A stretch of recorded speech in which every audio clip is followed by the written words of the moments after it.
Hello everyone, welcome to my YouTube channel. हम लोग पढ़ रहे थे एक निबंध जिसका नाम है जीवन में विचारों का महत्व। यानी जैसे विचार को हम अपने जीवन में लाएंगे, हमारे जीवन का निर्माण भी कैसा होगा, वैसा ही होगा जैसे हम अपने विचार को लाएंगे। जैसे कि अगर हम बुरे विचारों को अपने जीवन में लाते हैं तो हमें भी बुरा ही सुनने को मिलेगा। अगर हम किसी के प्रति द्वेष, ईर्ष्या की भावना रखते हैं तो बदले में हमें भी द्वेष और ईर्ष्या ही मिलेगा। अगर हम किसी के प्रति अच्छा विचार रखते हैं तो बदले में हमें भी अच्छाई ही मिलेगी। तो कहा गया है कि जीवन का निर्माण करने वाले विचार हमें रखने चाहिए जो हमारे जीवन का निर्माण कर सके। अपनी सद्वृत्तियों को हमें काम में लाना चाहिए, यानी अच्छे अच्छे गुणों को अपनाना चाहिए। तभी हम क्या कर पाएंगे, अपने जीवन रूपी जहाज के कप्तान बन पाएंगे। यानी जैसा हमें अपना जीवन को चलाना है, एक अच्छा जीवन चलाना है, तो उसका क्या होना चाहिए, उसके कप्तान हमें स्वयं होनी चाहिए।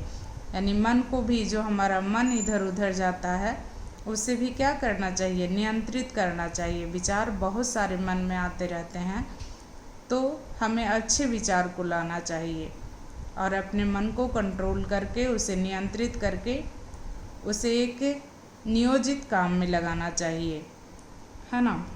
फिर चलिए आगे पढ़ते हैं इसे। विचार कोई ठोस वस्तु नहीं, यानी कि जैसे वस्तु होती है वैसे विचार कोई ठोस वस्तु नहीं है, अमूर्त तथ्य है। यानी जिसे देखा ना जा सके, जिसे महसूस कर सकते हैं आप। अपना विचार आते रहता है, भावना है ये कोई अमूर्त तथ्य, ये अमूर्त तथ्य है। यानी कोई मूर्त रूप नहीं है जिसे हम देख सकें या जिसे हम छू सकें, ऐसा नहीं है। यानी कोई ठोस वस्तु नहीं है, अमूर्त तथ्य है। इसलिए अधिकांश व्यक्ति समझते हैं कि इन पर हमारा कोई वश नहीं। इसलिए क्या अधिकांश व्यक्ति समझते हैं कि इस पे हमारा कोई वश नहीं है, ये तो कब हमारे मन में विचार आते जाते रहते हैं, आते ही रहते हैं। कैसे भी विचार आते ही रहते हैं, किसी भी तरह का, अच्छा हो बुरा हो, हमें इन्हें इच्छा अनुसार नहीं चला सकते।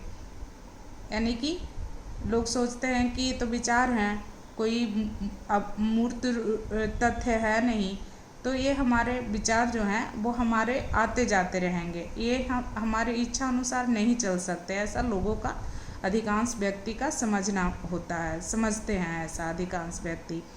हम इन्हें बदल नहीं सकते। साधारणतः लोग यही समझते हैं कि मन की प्रवृत्तियों, यानी मन की जो आदतें हैं, को रोकना कठिन तथा निरर्थक है।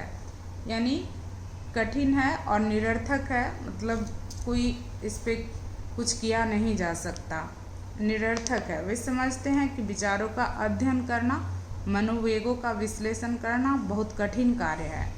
यानी कि विचारों का अध्ययन करना, हम कैसे अच्छे विचार ला रहे हैं, बुरे विचार ला रहे हैं, जो भी अगर हमारे मन में विचार आ रहा है तो हम उसका विश्लेषण ही नहीं करते, समझना ही नहीं चाहते और अपने मन को क्या कर लेते हैं, मन को कंट्रोल ही नहीं कर पाते और न ही उसे, अपने मन को विवश कर लेते हैं कि वो प्रतिशोध न करे।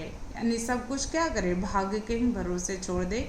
तो हम ऐसा कोई अध्ययन ही नहीं करते, विश्लेषण ही नहीं करते कि क्यों ऐसा हो रहा है, बुरा हो रहा है तो क्यों हो रहा है, ऐसा हम लोग उसका अध्ययन ही नहीं करते। तथा मनोवेगों का विश्लेषण करना, यानी मन का जो आवेग है, मन में जो आवेग आ रहे हैं उसका विश्लेषण करना बहुत कठिन कार्य है, ऐसा लोग सोचते हैं। और इसके लिए फालतू समय तथा पुस्तकों का अध्ययन आवश्यक है। यानी कि चेंजिंग कुछ लाना है तो हमें समय लगेगा और हमको पुस्तकों का अध्ययन करना होगा अच्छे विचार के लिए, ऐसा लोगों का, अधिकांश लोगों का मानना है।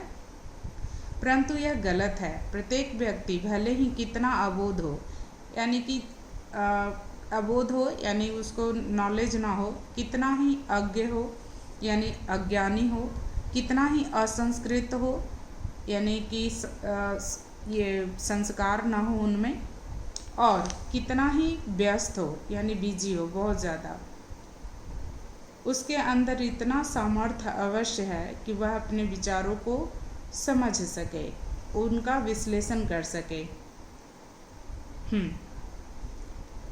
उनकी छानबीन कर सके। और प्रत्येक व्यक्ति के पास इतना समय भी अवश्य है कि वह अपनी बुद्धि के स्वभाव का पुनर्निर्माण कर सके, बुद्धि के स्वभाव का पुनर्निर्माण कर सके। यानी जो भी वो अगर अबोध है, अज्ञानी है, असंस्कृत है, यानी कि सुसंस्कृत नहीं है, संस्कार नहीं है उनमें, तो उनके अंदर इतना सामर्थ्य है कि वो अपने विचारों को समझ सके, इतना वो कर सकते हैं, सोच सकते हैं, छानबीन कर सकते हैं और अपनी बुद्धि के स्वभाव का पुनर्निर्माण कर सके। इसके लिए भी उनके पास समय है कि वे अपनी बुद्धि के स्वभाव, जो भी उनका बुद्धि का स्वभाव है, उसको फिर से वो क्या कर सकते हैं, रिकंस्ट्रक्ट कर सकते हैं, यानी कि फिर से उसका पुनर्निर्माण कर सकते हैं, बदल सकते हैं, दोबारा न्यू कर सकते हैं उसे अपनी सोच विचार से, विचारों को बदल करके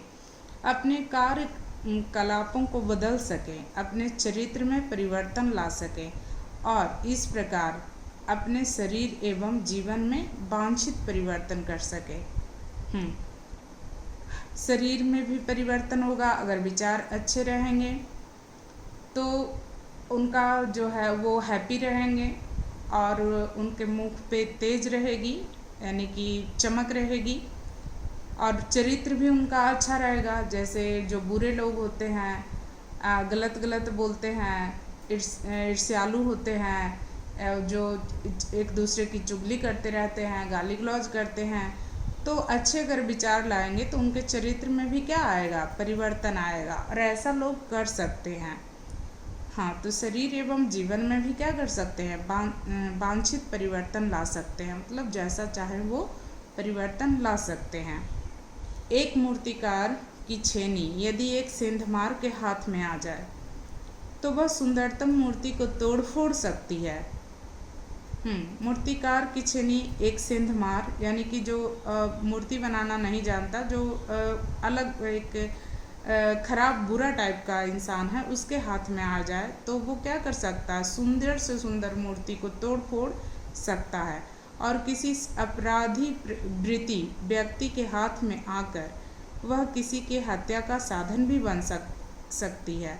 यानी कि छेनी, मूर्तिकार है जो छेनी से क्या बनाता है, मूर्ति बना देता है, एक सुंदर सी मूर्ति बना देता है।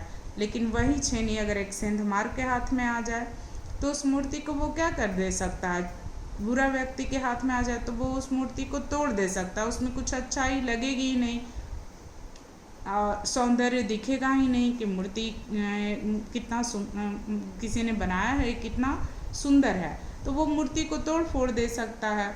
अगर वो कोई अपराधी वृत्त व्यक्ति के हाथ में अगर आ जाता है, जो क्रिमिनल टाइप के व्यक्ति हैं, तो वो किसी की हत्या भी कर सकता है, उसी छेनी से का साधन भी बन जाता है। हमारे हाथों में शक्ति एक जैसी है, यानी कि सबके हाथों में शक्ति तो एक ही जैसी है, चाहे वो मूर्तिकार हो या सेंधमार हो या फिर वो अपराधी वृत्त व्यक्ति हो। तो वो है कि वो रचना कैसा कर रहा है, यानी निर्माण कैसा कर रहा है, कोई तोड़ फोड़ दे रहा है, कोई सुंदर मूर्ति बना रहा है, तो कोई किसी की हत्या कर रहा है। तो ये क्या है, विचार ही है। हम चाहें तो इसके द्वारा कोई सुंदर निर्माण या रचना कर सकते हैं, और चाहें तो किसी सुंदर निर्माण अथवा रचना को नष्ट भ्रष्ट कर सकते हैं। ये सब किसकी बदौलत हो रहा है, हमारे विचारों की बदौलत ही, क्योंकि उसके दिमाग, किसी के को अच्छा विचार आ रहे हैं, किसी को विचार बुरे आ रहे हैं। इस प्रकार यह हमारे ही हाथों में है कि हम स्वभाव को श्रेष्ठ बनाएं या उसे बिगड़ जाने दें, हीन तथा पतित हो जाने दें। यानी कि ये हमारे हाथ में है कि हम अपने स्वभाव को अच्छा बनाएं, श्रेष्ठ बनाएं, या फिर उसे बिगड़ जाने दें, या फिर हीन तथा पतित एकदम गिरा हुआ हो जाने दें। ये सब क्या है, हमारे हाथ में ही है। हम जैसा चाहेंगे वैसा बनेंगे, क्योंकि हमें अगर अब अपने जीवन का कप्तान स्वयं बनना है तो हमें अच्छा बनना होगा। तो हम श्रेष्ठ बनना चाहें तो श्रेष्ठ बन सकते हैं, बिगड़ जाना चाहें तो बिगड़ सकते हैं, हीन और पतित गिरा हुआ बनना चाहते हैं तो ऐसा भी बन जाएंगे। ये सब क्या है, हमारे ही हाथों में है। उच्च श्रृंखल व्यक्ति यानी कि जो कोई निरंकुश है, किसी का बात नहीं मानता है, जिसके मन पे कोई कंट्रोल नहीं है, जो अपने विचारों को वश में नहीं कर सकते, वे अपनी प्रवृत्तियों तथा चेष्टाओं को नहीं बदल सकते। वे यह जानने का प्रयत्न ही नहीं करते कि वे किस प्रकार सौंदर्य और संतुलन का, प्रसन्नता और सफलता का सृजन कर सकते हैं। उनका मन जिधर जाए वे उसे उधर ही जाने देते हैं, उनसे जो भी चेष्टा हो जाए होने देते हैं।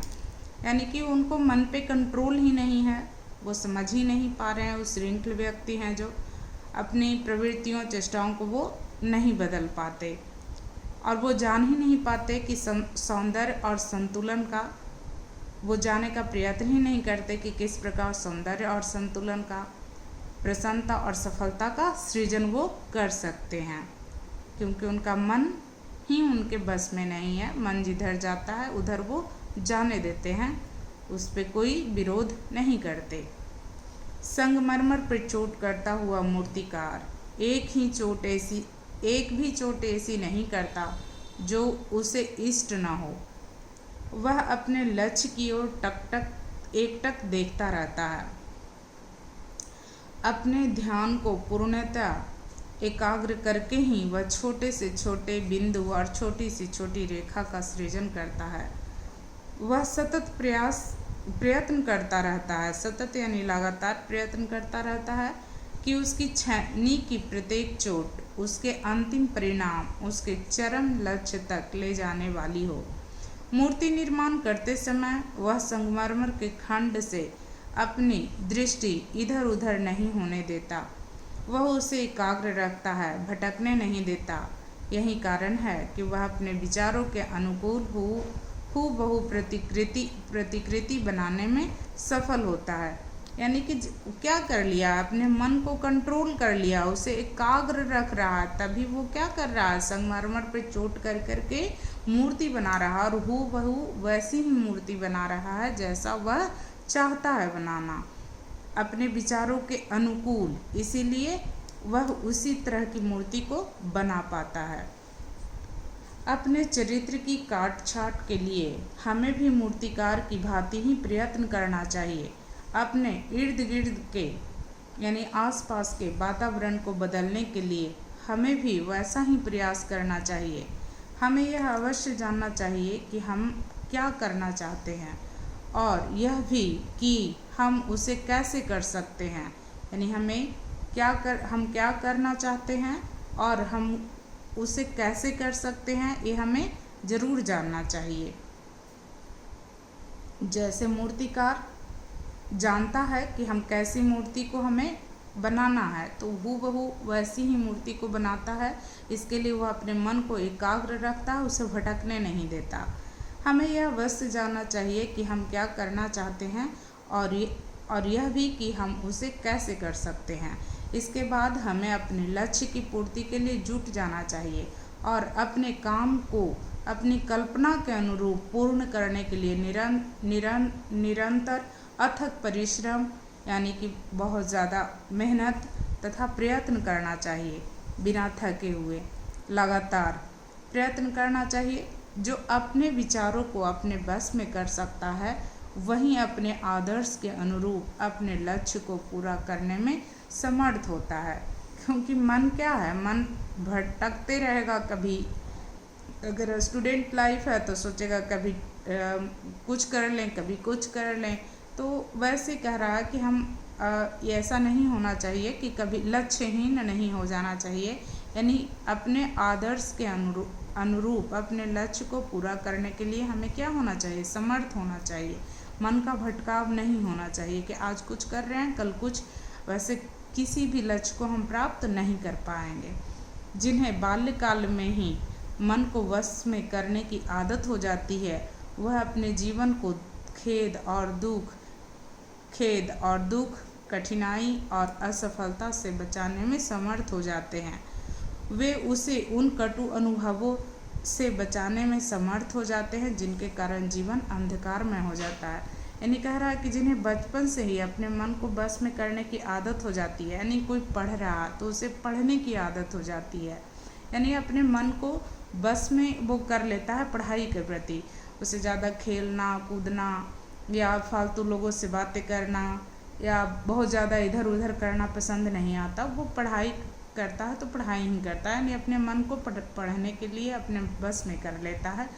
तो वे अपने जीवन को खेद और दुख, कठिनाई और असफलता से बचाने में समर्थ हो जाता है, यानी कि जो उसका लक्ष्य है उसको पाने के लिए क्या हो जाता है, वो उस पर मेहनत करने लगता है और वहीं उस लक्ष्य को पाने के लिए ही क्या करने लगता है, बहुत ज़्यादा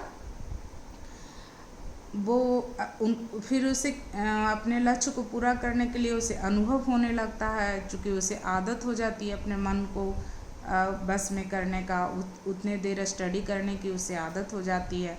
तो वो उन अनुभवों से बच जाता है, कटु अनुभवों से, जिसके कारण उनका जीवन एक दिन अंधकारमय हो सकता है। यानी कि वो एक अच्छा इंसान बन जाता है और अपने लक्ष्य के प्रति केंद्रित हो जाता है कि हमें आगे जीवन में करना क्या है। जैसे एक मूर्तिकार जैसा मूर्ति को चाहता है वैसे ही मूर्ति को बना देता है, तो उसके लिए वो अपने मन को एकाग्र करके वैसी ही मूर्ति गढ़ता है। तो वैसे ही विद्यार्थी क्या है, अपने मन को एकाग्र करके वो अगर ये सब अपने मन को एकाग्र पढ़ाई में कर ले तो आगे की दुख कठिनाई से, असफलता से बचने में वो समर्थ हो जाता है और उनका जीवन अंधकार में होने से बच जाता है। इसके विपरीत जिन्हें मनोनिग्रह का पाठ बचपन में नहीं पढ़ाया जाता, जिन्हें यह नहीं सिखलाया जाता कि अपने विचारों को कैसे बस में करना चाहिए, वे जीवन की सर्वोत्तम शिक्षा से वंचित रह जाते हैं।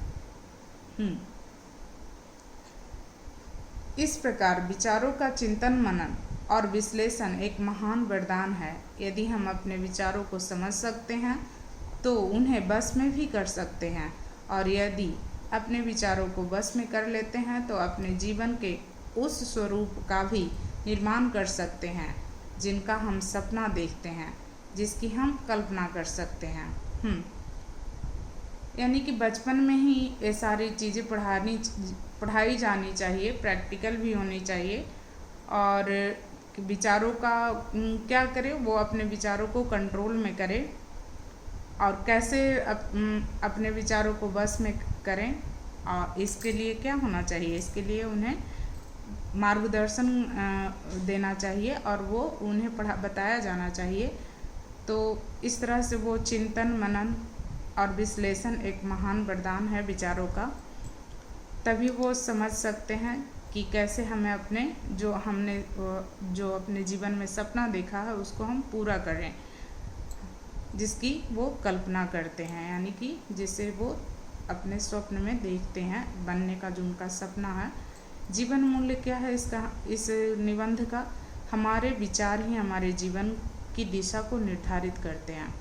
हमारे विचार ही क्या करते हैं, हमारे जीवन की दिशा को निर्धारित करते हैं कि हमारा जीवन कैसा बनेगा, अच्छा बनेगा, बुरा बनेगा, या आगे क्या होगा। हम इस जीवन रूपी